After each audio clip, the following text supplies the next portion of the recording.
Հարգելի գործընկերներ, ես նկատի ունեմ ազգային ժողովի մեր գործընկերներին, կառավարության անդամներին, գործադիր իշխանության մյուս ներկայացուցիչներին, տեղական ինքնակառավարման մարմինների ներկայացուցիչների, ուզում եմ բոլորիդ շնորհակալություն հայտնել այս շրջադարձային դարակազմիկ հանգրվանը իրականություն դարձնելու համար, բայց նաև ուզում եմ ընդգծել, որ այն հնարավոր դարձավ այս հանգրվանին հասնելը առաջին հերթին ժողովրդի աջակցության շնորհիվ,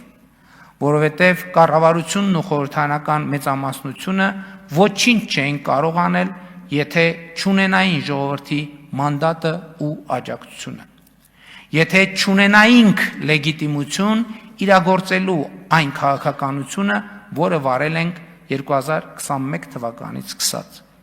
Իսկ այդ մանդատը հստակ և աներկբա արձանագրված է, և սա ուզում եմ այս նրբության վրա առանձնահատուկ ուշադրություն հրավիրել, իսկ այդ մանդատը հստակ և աներկբա արձանագրված է 2021 թվականի օգոստոսի 26-ին Հայաստանի Հանրապետության ազգային ժողովի կողմից հաստատված այն փաստաթղթում, որի կատարման ընթացքն ու արդյունքները քննարկում ենք հիմա։ Խոսքը կառավարության 2021-2026 թվականների ծրագրի մասին է, որում հստակ և աներկբա արձանագրված է։ Մեջբերում եմ, Հայաստանի և տարածաշրջանի համար խաղաղ զարգացման դարաշրջան բացելը այնուամենայնիվ արտահերթ ընտրությունների արդյունքներով ժողովրդի առաջ կառավարության ստանձնած մեծագույն առաքելությունն է։ Մեջբերման ավարտ։ Սա նշանակում է, որ մենք դեռևս 2021 թվականի օգոստոսին ենք հայտարարել, որ խաղաղությունն է լինելու մեր գերագույն նպատակը և այդ գերագույն նպատակը ահա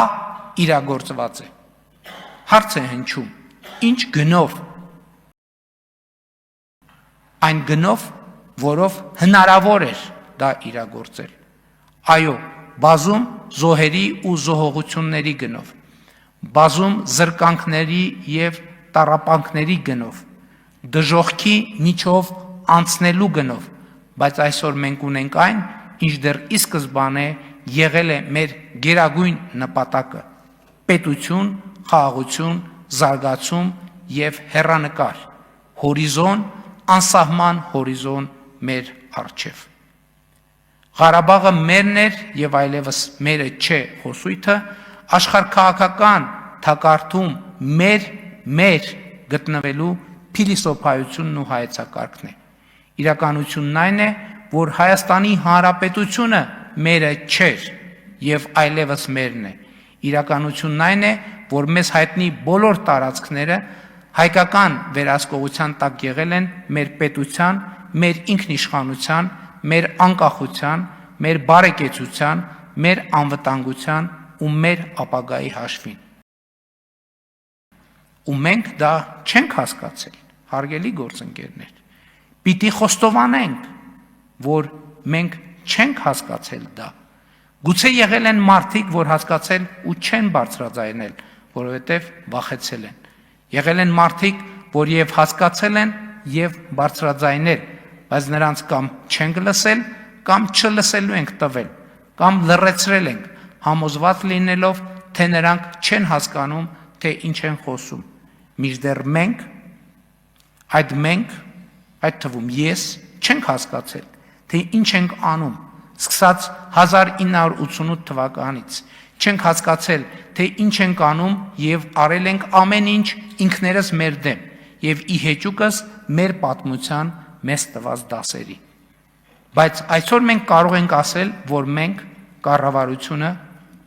կառավարող մեծամասնությունը փոխել ենք մեր պատմության կործանարար ընթացքը և Հայաստանի Հանրապետությունը դրել ենք ստեղծարար ու խաղաղ պատմության ընթացքի մեջ ու դա արել ենք մեր նահատակների հետ հոգևոր ու բարոյական ու հեռակա ու մեր ժողովրդի հետ քաղաքական երկխոսության արդյունքում։ Ու այսօր մեր ժողովուրդը գրում է իր պատմության բոլորովին նոր պետականակենտրոն գլուխը, որտեղ պետությունը միևնույն ժամանակ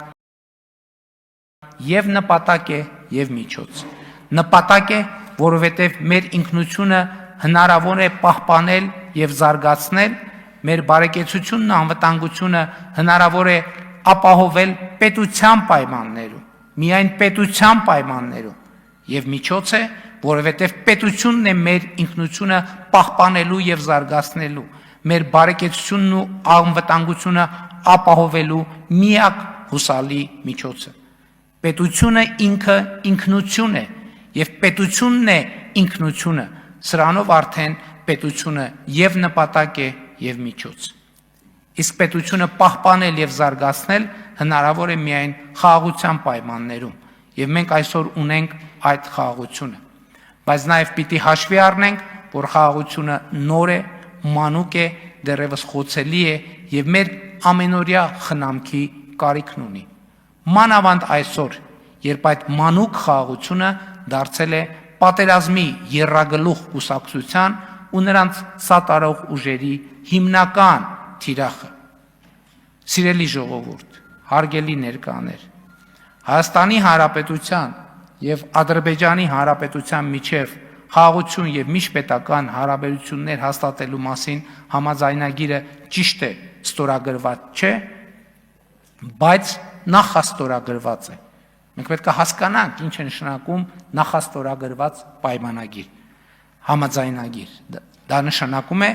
որ դրա բովանդակության շուրջ բանակցությունները ավարտվել են եւ այն փակ է հետագա բանակցությունների համար։ Այսինքն նախաստորագրել նշանակում է արձանագրել բանակցությունների փակումը, ավարտը, փակ լինելը բանակցությունների համար։ Պատերազմի եռագլուխ կուսակցության ներկայացուցիչները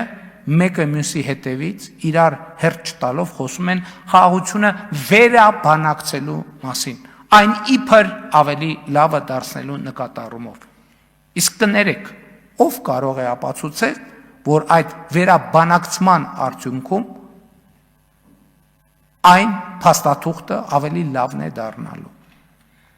Այսօր վերաբանակցելու մասին խոսող ուժերը հանդես են գալիս Ղարաբաղը եւ հարակից շրջանները պարունակող քարտեզներով եւ դա խորհրդանշող դրոշներով։ Այս տրամաբանության զարգացումը անխուսափելի պատերազմ է։ Այս տրամաբանության զարգացումը անխուսափելի պատերազմ է։ Մյուս ուժերը հանդես են գալիս այդ նույն խորհրդանիշների եւ ասելիքի ներքո եւ պնդում, թե Հայաստանը չպետք է բավարարվի իր միջազգայինորեն ճանաչված 29743 քառակուսի կիլոմետր տարածքով։ Այս տրամաբանության զարգացումը նույնպես անխուսափելիորեն բերելու է պատերազմի։ Այստեղ բարձրագույն մաթեմատիկա չկա։ Սա շատ պարզ տրամաբանություն է, եւ այդ տրամաբանությունը մենք տեսել ենք նախորդ շրջանի մեր պատմությամբ։ Այսինքն սա տեսություն չէ միայն, այլև իրականություն։ Բայց եթե նույնիսկ մի կողմ դնենք կոնկրետ այս խոսույթը, այսինքն հենց մի պահ մոռանանք եւ ուշադրություն չդարձնենք դետալներին, խաղաղությունը վերաբանակցելու մասին խոսակցությունը, եթե 50%-ով բացում է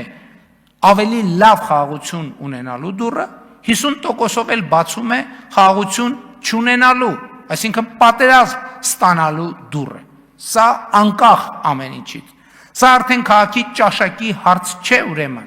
այլ մեր պետության լինել չլինելու հարց։ Եվ պատերազմի եռագլուխ կուսակցությունը մեր պետությունն ու ժողովրդին կործանարար ավանտյուրայի